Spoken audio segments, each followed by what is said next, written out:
మనం బ్రతుకుచున్న ఈ లోకము ఒక నటనా లోకము. మనం ఏం చేసినా కొందరికి తప్పుగానే కనిపిస్తాం. మన హృదయ లోతులోకి వెళ్ళి చూడగలిగే వాడు ఈ లోకంలో ఎవ్వరూ లేరు. అది దేవునికి మాత్రమే సాధ్యం. అయితే ఈ మనుషుని స్వభావం ఎలా ఉంటదంటే, మనం ఎంత మంచి చేసినా దాన్ని ఎవరు పట్టించుకోరు. కానీ ఏదైనా ఒక తప్పు దొరికితే దానిని పట్టుకుని పదే పదే దోషిలా చూడడం, మనకి ఏదైనా అపాయం సంభవిస్తే మన తప్పు వల్లే ఇలా జరిగింది అని మన తప్పులను గుర్తు చేస్తూ దూషిస్తూ ఉంటారు. ఒక రకంగా ఏ బాధ లేకుండా ఆశీర్వాదకరంగా ఉంటే మంచివాళ్ళు అంటారు. కానీ ఏదైనా శోధన శ్రమ వస్తే ఏం చేస్తే ఎలా జరిగిందో అన్నట్టు చూస్తారు. కానీ ఇక్కడ ఈ రెండు మాటలు మాట్లాడేది ఒక్క మనిషి నాలుకే. దేవుని కోసం నిలబడే వారిని సైతం అజ్ఞానంతో ఆత్మీయ జ్ఞానం లేని వారు అనే మాటలు మనం ఏ మాత్రం పట్టించుకున్నా వాళ్ళ మాటల్లో వచ్చిన విషయం మనల్ని మరింత బలహీనపరుస్తుంది.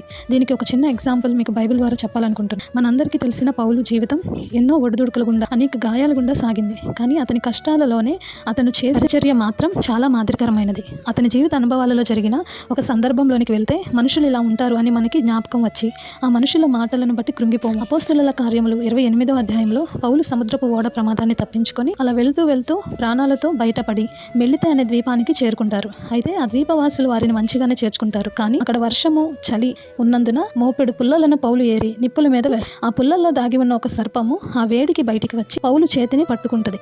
ఇక్కడే మనం ఒక నిమిషం ఆగి ఆలోచన చేస్తే ఆ ద్వీపవాసులు మొదట పౌలును చేర్చుకున్న ఆ సర్పము అతని చేతిని వ్రేలాడుటను చూసి వారు ఇలా అనుకుంటారు, నిశ్చయముగా ఈ మనుషుడు నరహంతకుడు, ఇతను సముద్రము నుండి తప్పించుకొని నన్ను న్యాయమాత అంటే ధర్మదేవత అతనిని బ్రతుకనీయదు అని తమలో తాము అపాయాన్ని చూచి తాము ఒక నరహంతకునిగా పౌలును చెప్పుకుంటారు. కానీ అదే మనుషుల ఆలోచన కొంత సమయానికే మారిపోతుంది. పౌలు ఆ విష సర్పానికి ఏమాత్రం భయపడకుండా దానిని అదే అగ్నిలో జాడించి కొడతాడు. అప్పుడు వారు మరలా వారి అభిప్రాయాన్ని మాని ఇతడు ఒక దేవత అని చెప్పుకోవడం ప్రారంభిస్తారు. చూసారా, ఇక్కడ మనిషి నాలుక ఒకటైనను వారు మాట్లాడింది రెండు రకాలైన మాటలు.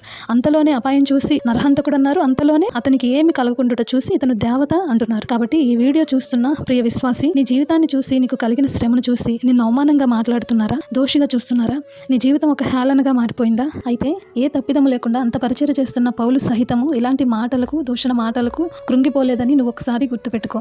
అంతేకాదు, పౌలుకు ఏమైనా జరుగుతుందేమో అని అతడు అకస్మాత్తుగా పడి చచ్చునో అని చాలా సమయం కనిపెట్టారంట వారందరూ.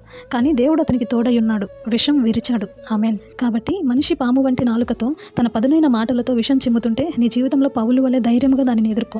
నిన్ను నిందల మాటలు అంటున్న వారందరూ ఆశ్చర్యపడి నువ్వు దేవుని బిడ్డవని గుర్తించే సమయం రాబోతుంది. అప్పుడు నిన్ను హేళన చేసిన వారందరూ నీ ఎదుట తలదించుకుంటారు. కాబట్టి ధైర్యంగా ఉండు.